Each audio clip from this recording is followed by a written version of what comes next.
Pour son premier débat national en Île-de-France, le président de la République a choisi la ville d'Évry-Courcouronnes. Cette fois, l'échange a été exclusivement dédié au quartier. Très vite, le ton est donné avec le maire de Grigny, encore frustré de la récente conclusion du gouvernement vis-à-vis du rapport Borloo, qui faisait le diagnostic des mesures à prendre dans les quartiers sensibles. Il vient de sortir, ça s'appelle les abandonnés. Les questions se multiplient, les constats aussi. Comment faire pour renforcer le tissu associatif ? Comment améliorer les conditions d'éducation dans les quartiers sensibles ?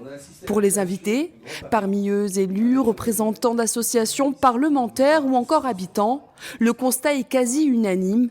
Le discours d'Emmanuel Macron est intéressant, mais ce sont désormais les actes qui sont attendus. Il faut passer à l'acte aujourd'hui. Le diagnostic, il est partagé. Dans mon intervention, mais ça a été repris et tout le monde est d'accord. Le président de la République, il y a rupture d'égalité républicaine. Il faut refaire de l'égalité dans nos quartiers. Il est capable de dire plein de choses.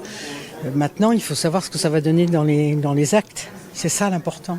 Même constat du côté des associations qui se plaignent d'une procédure administrative trop complexe et pas adaptée à la réalité du terrain. Ces quartiers-là restent des quartiers qui sont toujours en marche, donc qui se sentent toujours un peu à l'écart des problèmes qui concernent les Français. C'était la première fois que les quartiers faisaient l'objet d'échanges depuis le début du grand débat national.